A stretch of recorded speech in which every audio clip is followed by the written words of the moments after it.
Sanibonani. Unonkosi lo khulumayo emakotweni. Namhlanje kaMhlongo sinomembeso. kaMhlongo la kaSithebe sinomembeso. Umembeso kaNonkosi Mhlongo mina loyo. Ngimbeso uThobani wakaNtsela umyeni wami.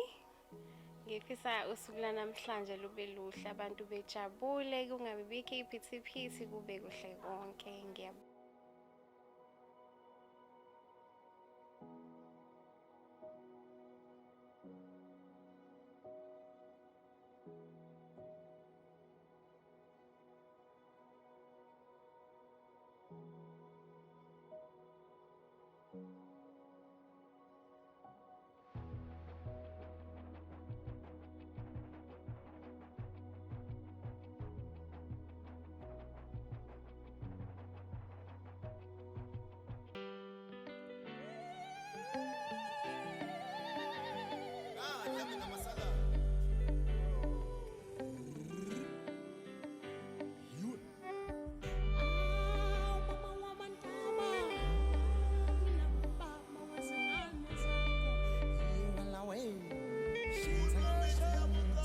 Bangcelela kaZuma, bacela kaKhumalo, bangcelela kaZuma, bacela nakaShanda, bacela ngobiseki, benzela umfana na, ngayicelela ke mina, ngayikhethela wena, ande khethile.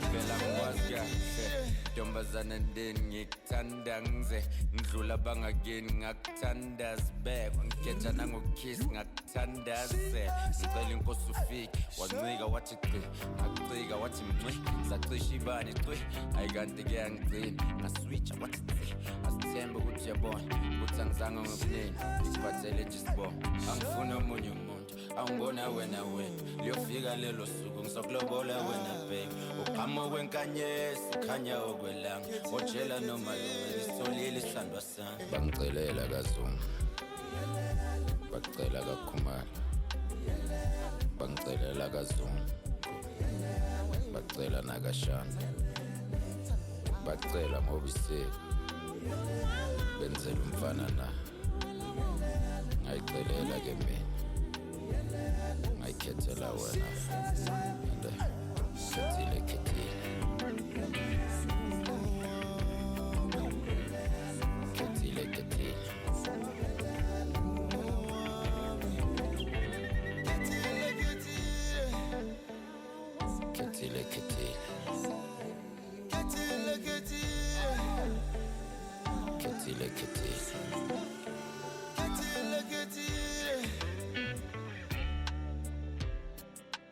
Thobani wakaNtsela ngiphinde ngibingelele ngidlulisa ukubonga emphakathini wakaSithebe sisingathile emcimbini wethu besiwenzile sihlanganyele somndeni wakaNtsela wakaMhlongo. Ngibonga emphakathini, ngibonga kubangani, ngibonga kubantu engisebenza nabo, ngibonga bonke abantu ama-parties ebe-involved, i-cameraman, i-deco, umuntu obesupplya ngama-cocktail. Ngibonga kakhulu, ngicabanga ukuthi wonke umcimbi uhamba ngendlela besifisa ngayo. Ngibonga kakhulu.